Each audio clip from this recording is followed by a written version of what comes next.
Hello student, स्वागत आहे तुमचं विक्रम अकॅडमीच्या युट्यूब चॅनलवर. आज आपण 11th स्टँडर्डचा बुक किपिंग आणि अकाउंटन्सी हा सब्जेक्ट पाहत आहोत. ओके, याच्या आधी आपण जर्नल एंट्रीजचे 3 प्रॉब्लेम्स पाहिलेले आहेत आणि ते आपण बोर्डवर पाहिले होते. आजचा प्रॉब्लेम आपण 4th पाहणार आहोत, पण तो आपण नोटबुकमध्ये सॉल्व्ह करणार आहोत. सो कॉन्सन्ट्रेट करा. ठीक आहे, सो रीड करूया. Generalized the following transaction in the books of Shridevi medical stores. हे यांचं बुक्स आहे, श्रीदेवी मेडिकल स्टोअर्स यांचं, आणि वरती आपण नाव लिहिणार आहोत in the books of Shridevi medical stores आणि स्टार्ट करणार आहोत जर्नल एंट्रीज. सो 2019 ऑगस्ट अशी डेट आहे आणि ऑगस्ट मंथच्या सो मेनी डेट्सच्या ट्रान्झॅक्शन्स दिलेले आहेत. ठीक आहे, Sridevi started business with on cash. स्वतःचे पैसे आणले 90,000. सो हे पहिलं अकाउंट बनेल, cash account. Okay, stock of goods worth ₹40,000 हे सुद्धा आणलेलं आहे. हे दुसरं अकाउंट बनणार, stock of goods account. Okay, 40,000. Machinery सुद्धा आणलेली आहे 70,000ची, हे अकाउंट नंबर 3 मध्ये. बॉरोड मनी 50,000, 50,000चे पैसे बॉरो केलेत म्हणजे लोन घेतलेलं आहे. ठीक आहे, from her friend Konika. So loan from Konika असं डायरेक्टली आपण म्हणायचं. बॉरोड केलं तर काय बॉरोड अकाउंट नाही बनवता येत. लोन घेतलं तर लोनचं सिम्पल अकाउंट काय म्हणेल, लोन फ्रॉम कोनिका, त्या नावासही त्या पर्सनच्या. ओके, 12% PA इंटरेस्ट दिलेला आहे, पण इंटरेस्ट आपण थोडी ना रेकॉर्ड करणार आहोत, आपल्याला अमाऊंट्स रेकॉर्ड करायचे आहे. ठीक आहे, सो 4 आपल्याला अकाउंट्स इथे मिळत आहेत. एक कॅश अकाउंट, एक स्टॉक ऑफ गुड्स अकाउंट, एक मशिनरी अकाउंट आणि एक loan from Konika account, loan घेतलेला आहे. आता मागचा प्रॉब्लेमचा आपल्याला पहिला इफेक्ट किंवा पहिली एंट्री जर लक्षात असेल तुम्हाला कळेल. तुम्ही लोन घेता म्हणजे पैसेच येतात ना. हो, म्हणजे तुम्ही स्वतःचे 90,000 आणतच आहात, पण 50,000 जे लोन मिळतात तेही पैशाच्या स्वरूपातच मिळणार आहे. म्हणजे तुमच्याकडे असणारी कॅश इन्क्रीज होईल, म्हणजे बिझनेसमध्ये येणारी कॅश इन्क्रीज होणार ना. 90,000 तुमच्याकडचं येणारच आहेत ऑन कॅश, बरोबर. आणि 50,000 लोन घेताय तर ते सुद्धा कॅश येणार. म्हणजे आपण कॅश रेकॉर्ड करताना फक्त 90 नाही तर हे 50 सुद्धा मिळून लिहायला हवेत.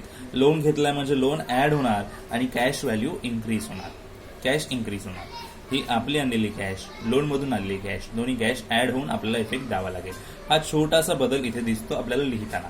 बाकी 4ही अकाउंट्स ऍज इट इज. आणि हा इथे लपलेला एक अकाउंट जे इथे दिलं नाहीये ते म्हणजे कॅपिटल अकाउंट. पहिल्या एंट्रीतून हे बिझनेस स्टार्ट करताना मिळतं. बिझनेस स्टार्ट करतो आपण तर कोणतीही असेट आणूनच करणार, जसं की कॅश किंवा stock of goods, machinery, 3 assets आणलेले, म्हणजे कॅपिटल तिथे येणारच आहे. म्हणजे कॅपिटल अकाउंट हा एक आणखीन अकाउंट या एंट्रीमध्ये लपलेला आहे. किती अकाउंट झाले एकूण मग? 1, हा 2, हा 3 आणि हा लोन फ्रॉम कोनिका 4 आणि कॅपिटल एक 5. तर 5 अकाउंट एफेक्ट्स बनवायचे आहेत. ठीक आहे, नीट बघा. आता कॅश रिअल अकाउंट आहे आणि कॅश कम्स इन. रिअल अकाउंटचा सिंपल रूल आहे debit what comes in. Cash येते, कॅश डेबिट होणार. स्टॉक ऑफ गुड्स हे सुद्धा रिअल अकाउंट आहे आणि हे सुद्धा येते म्हणून हे पण डेबिट होणार. मशिनरी सुद्धा येते, हे पण डेबिट होणार. सो 3ही अकाउंट डेबिट होतील. कॅपिटल क्रेडिट होणारच आहे. आणि loan from friend, loan from Konika, loan घेतलेला आहे आणि Konika is giver. Okay, rule काय आहे पर्सनल अकाउंटचा? Debit the receiver, credit the giver, म्हणून कोनिका अकाउंट गिव्हर क्रेडिट बनेल. त्या 5 अकाउंट्समध्ये एंट्री बनवायची आहे. चला तर मग बनवूया. Cash account debit, stock of goods account debit, machinery account debit, 2 capital account आणि 2 आणखीन एक नाव loan from Konika account. Amounts आपल्याला इथूनच घ्यायच्या आहे. चला तर मग स्टार्ट करूया. ओके स्टुडंट्स, पहा मी इथे लिहून ठेवलेलं आहे in the books of Shridevi medical stores journal entries. Date 2019 ऑगस्टमधून आलेली आहे आणि इथे पर्टिक्युलरमध्ये इन्फॉर्मेशन, लेजर फोलिओचा एवढा कॉलम आणि 2 अमाऊंट्सचे कॉलम्स आलेले आहेत. ठीक आहे, ओके चला स्टार्ट करूया. पहिला आपला जो ट्रान्झॅक्शन आहे त्याचे अकाउंट्स लिहूया. 3 अकाउंट्स आपण डेबिट म्हणत आहोत. पहिला कॅश अकाउंट डेबिट, बरोबर. दुसरा स्टॉक ऑफ गुड्स आहे, stock of goods account debit. Okay, आणि तिसरा आहे मशिनरी अकाउंट डेबिट. 2 कॅपिटल तर येणारच आहे, नेहमी येणार. जेव्हा बिझनेस स्टार्ट करणार आपण जे काही आणणार ते कॅपिटलच असतं. आणि स्पेशली लोन घेतलेलं आहे तर लोन फ्रॉम कोनिका.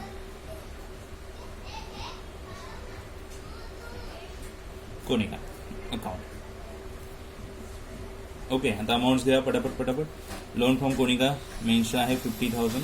क्रेडिट आहे म्हणून क्रेडिटला. स्टॉक ऑफ गुड्स लिहा, कॅश नंतर लिहा पण. स्टॉक ऑफ गुड 40,000ची आत्ताच पाहिलं आपण एंट्रीमध्ये, आणि 70,000चा plant and machinery. Okay, cash दिली आहे 90,000, पण आपण म्हणतोय की 50,000 जे आहेत ते सुद्धा तिथे ऍड होणार आहेत ना, कारण ती पण कॅशच आहे. 90 आणि 50 1,40,000ची कॅश दाखवावी लागेल. आता हे टोटल आणि हे मायनस केल्यानंतर जे राहणार ते कॅपिटल, त्यांची टोटल किती होते त्याच्यातून 50 मायनस केलं. ओके, 1,40,000, 40, 1,80,000 आणि 2,50,000 मधून 50 गेले, सो 2,00,000 येणार. ओके, सो 2,00,000 इथे. सो आलेल्या टोटलमधून हे लेस केले की आपल्याला मिळाली अमाऊंट. बिंग बिझनेस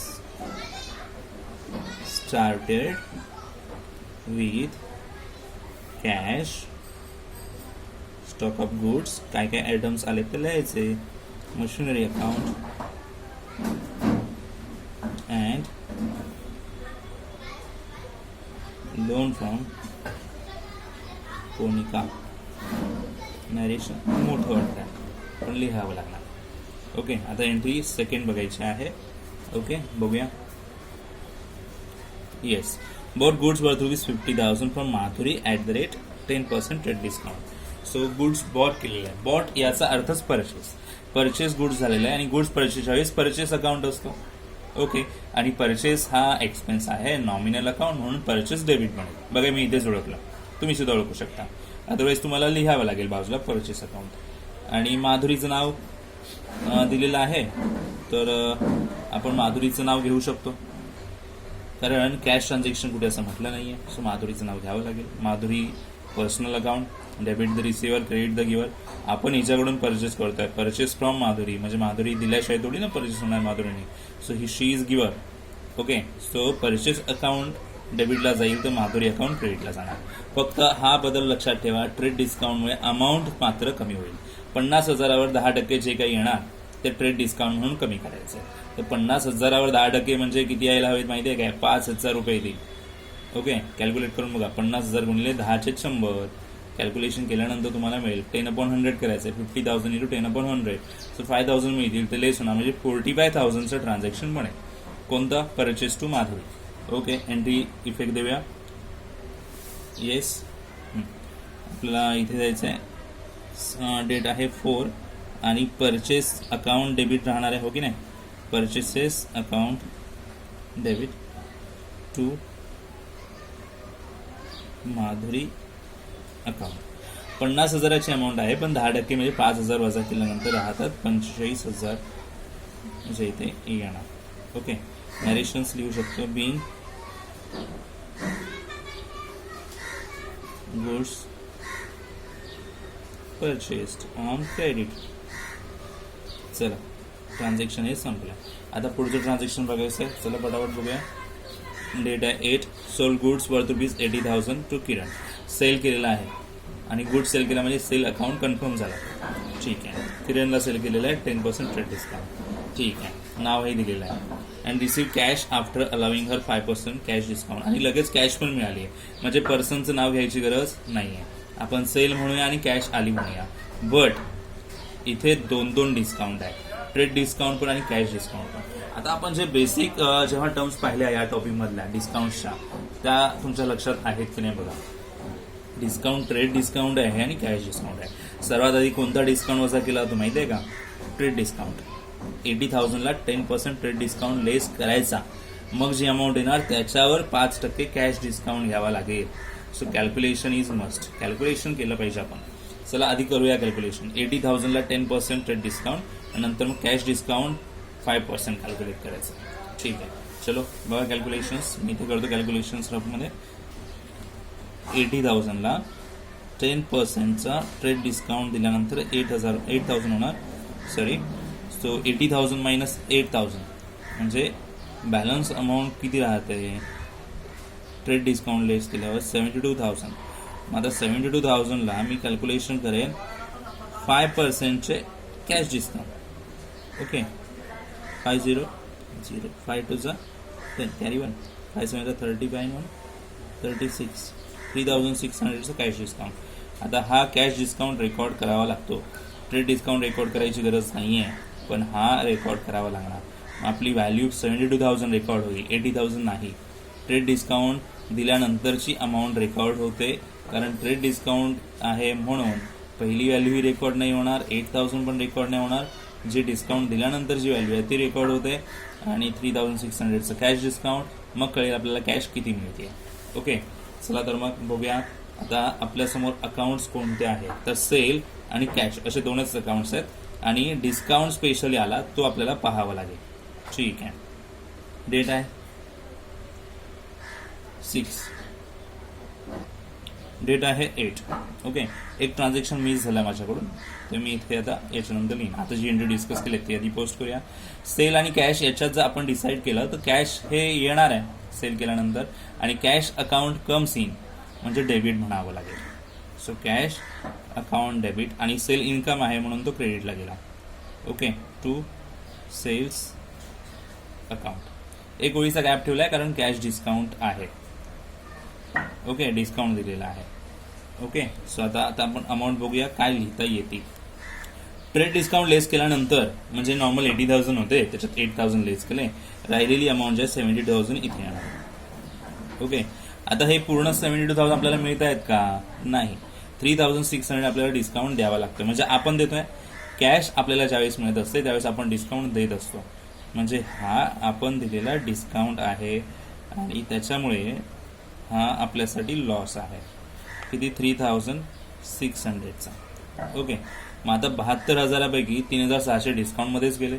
उरलेली अमाऊंट जी आहे ती इथे येणार आहे. तर किती अमाऊंट येऊ शकते ते आपण चेक करूया. 68,400 कॅश आले. Bing goods sold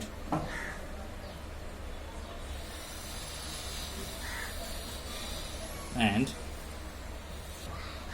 add 10% trade discount and 5% cash discount. Okay, short मध्ये लिहिला TD आणि CT. ओके, आता 6 एंट्रीची मी बाकी ठेवली आहे, ती चुकून बाकी राहिली ती बघूया. ओके, कन्फ्यूज होऊ नका.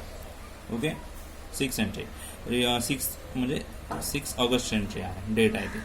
Return goods worth ₹450 to Madhuri for not being as per sample. माधुरीकडून गुड्स परचेस केला होता, तो माधुरीला रिटर्न पाठवला. म्हणजे परचेस केलेला गुड रिटर्न पाठवणं याचा अर्थ परचेस रिटर्न झालं. तुमचं रिटर्नवालं पहिलं अकाउंट परचेस रिटर्न. ठीक आहे, आणि माधुरीला रिटर्न दिला म्हणजे माधुरीने रिसिव्ह केला. माधुरी इज रिसिव्हर आणि सरळ डेबिट द रिसिव्हर म्हणावं लागेल. सो माधुरी डेबिट आणि परचेस रिटर्न क्रेडिट म्हणावं लागेल. ओके, बघा कसं ओळखलेलं आहे आपण.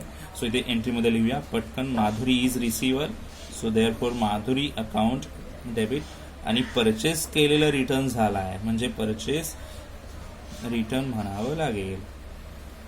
ओके, किती व्हॅल्यूचं परचेस रिटर्न झालं? 450. नॅरेशन लिहूया. Being goods return to Madhuri. Okay, झाली एंट्री बरोबर. ओके, सो मी आधी मिस केली होती म्हणून आधी मला ही द्यावी लागली आणि नंतर ही दिली. ठीक आहे, आता next transaction C13. Paid rent of ₹4,000. Rent paid केलेला आहे सरळ. आता याच्यात काही वेगळं असं डिस्कशनसाठी काही नाही आहे. एक्सपेन्स पेडवाला इफेक्ट आहे. एक्सपेन्स डेबिटला येतो म्हणजे सरळ आपण रेंट नावाचा जो एक्सपेन्स आहे तो डेबिट म्हणूया आणि सरळ सरळ म्हटलेले पैसे पेड केलेले आहेत म्हणून cash account credit. Because cash goes out, पैसे जात आहेत म्हणजे आपण डायरेक्टली इफेक्ट देऊ शकतो. Expense account debit to cash account. Entry लिहिलेली आहे, अमाऊंट 4,000ची दिलेली आहे. बिंग नॅरेशन पण सिम्पल, बिंग रेंट पेड. संपलं नॅरेशन. ओके, आता नेक्स्ट डेट आहे 70. तुम्हाला एंट्री मी दाखवत आहे, लक्ष द्यायचं. Purchase a new machinery. Machinery purchase केली म्हणजे तुमच्याकडे मशिनरी येते. सो परचेस अकाउंट म्हणण्याची गरज नाही, आपण मशिनरी अकाउंट म्हणूया. आणि मशिनरी कम्स इन म्हणजे ते डेबिट म्हणावं लागेल. बिकॉज रिअल अकाउंटचा रूल काय सांगतो? डेबिट वॉट कम्स इन म्हणजे मशिनरी अकाउंट डेबिट म्हणेल. 1,00,000 आहे. ठीक आहे, 28% GST सुद्धा आहे आणि डेबिट कार्डने पैसे दिलेत म्हणजे बँकेतून गेलेले आहेत. सो GST वाली एंट्री आहे आणि मशीन परचेस होती आहे. सो नीट बघा, आता पैसे जाणार आहेत बँकेतून आणि मशिनरी आपल्याकडे येणार आहे. मशिनरी कम्स इन आणि बँकेतून पैसे येणार म्हणून बँक अकाउंट क्रेडिट म्हणावं लागेल. आणि राहिला GSTचा प्रश्न, तर ज्या साईडला बँक आहे म्हणजे डेबिटला असेल किंवा क्रेडिटला असेल त्याच्या अपोजिट साईडला GST वाला इफेक्ट द्यायचा. GST 2 प्रकारच्या लिहायच्यात आपल्याला. परचेस असल्यामुळे इनपुट सीजीएसटी आणि इनपुट एचजीएसटी लिहावं लागेल. सो एंट्री कशी येणार या मशिनरी परचेसची. 1 लाखची मशीन आहे आणि 28% जीएसटी. लक्षात ठेवा, कॅल्क्युलेशन्स करावे लागणार आहेत आपल्याला. सो इथे लिहूया आपण एंट्री मशिनरी अकाउंट डेबिट. आता बँक इथे येणार ना, 2 ओळी ठेवल्या बघा. बँक अकाउंट, बँकेतून पैसे जाणार. मग आता याच्या अपोजिट साईडला म्हणजे इथेच येणार आहे इनपुट सीजीएसटी अकाउंट डेबिट. इथे म्हणजे कसं कळलं, हे क्रेडिट आहे, हे डेबिट येणार. Input SGST account debit. Okay, मशीनची व्हॅल्यू 1 लाख रुपीजची. ओके, आणि 28% जीएसटी बोलतात. पण जीएसटी मध्ये 2 असतात टाईप आपले, सीजीएसटी आणि एचजीएसटी. तर जीएसटीच्या बरोबर हाफ म्हणजे 14% सीजीएसटी आणि 14% एचजीएसटी. 1 लाखचे 14% किती यायला पाहिजे, तर 14,000. म्हणजे जेवढी सीजीएसटी तेवढीच एचजीएसटी. आणि मग सगळे ऍड करून इथे येणार 1,28,000 being machinery purchased with GST 28%. Okay, done. आता हे ट्रान्झॅक्शन झालेलं आहे.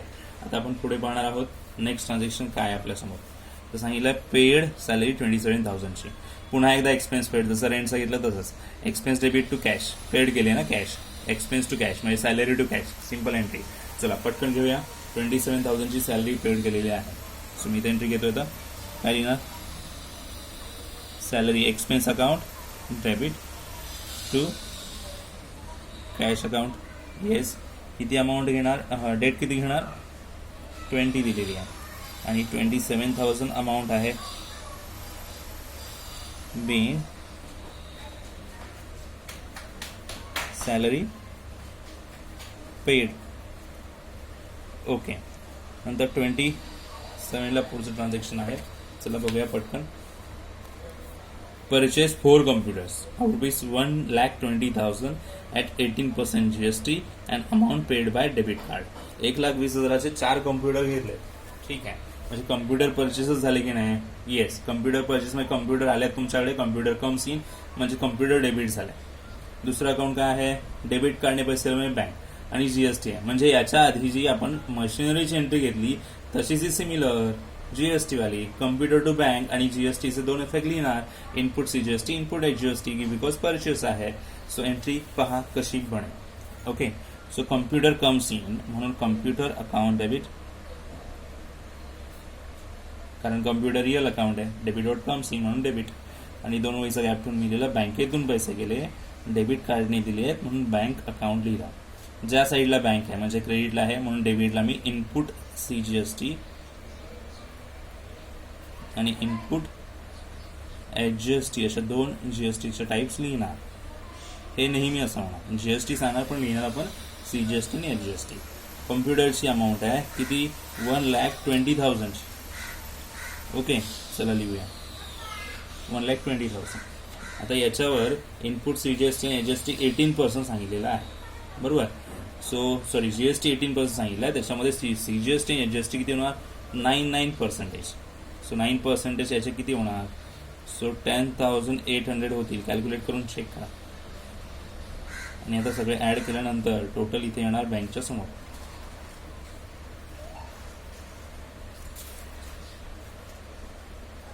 ओके, बेंग कम्प्युटर परचेस किती, 4 कम्प्युटर परचेस.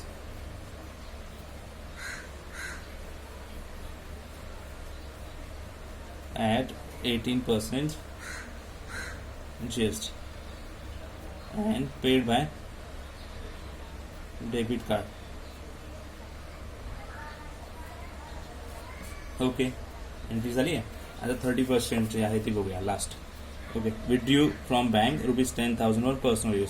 पर्सनल यूजसाठी पैसे घेतलेले आहेत. पर्सनल यूजसाठी जे काही घेणार ते काय म्हणणार त्याला आपण, आठवतंय का, ड्रॉइंग म्हणायचं. Yes, drawing.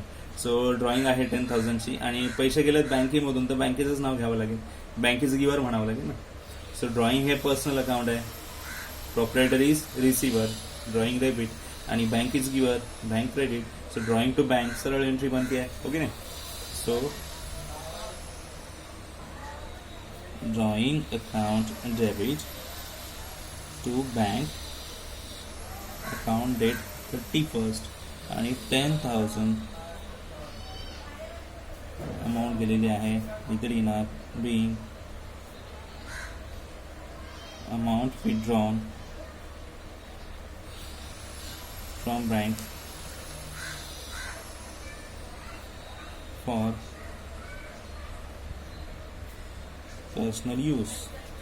ओके, आता इथे एंट्रीज आपल्या संपलेल्या आहेत, ट्रान्झॅक्शन संपलेले आहेत, त्याच्यामुळे इथे हा प्रॉब्लेम संपत आहे. तर लास्टला फायनली आपण डेबिट आणि क्रेडिटची टोटल करून ठेवूया. त्याला आपण म्हणायचं कास्टिंग. तर किती आहे 678,050 सगळी टोटल करून चेक करा. डेबिट कॉलम स्टार्टिंगपासून क्रेडिट आणि क्रेडिट कॉलम यांची टोटल केल्यानंतर तुम्हाला अमाऊंट्स मिळेल. ऑल डेबिट कॉलम आणि ऑल क्रेडिट कॉलमची टोटल 6,78,050 दोन्हीसाठी सेम आहे. इथे हा प्रॉब्लेम आपला संपत आहे. ठीक आहे. सो तुम्हाला इथे फोकस करण्यासाठी एक म्हणजे पहिली एंट्री जी कंबाईन आहे, ठीक आहे, आणि नंतरच्या 2 GST वाल्या एंट्रीज आहेत आणि एक ट्रेड डिस्काउंट आणि कॅश डिस्काउंट एंट्री असणार आहे.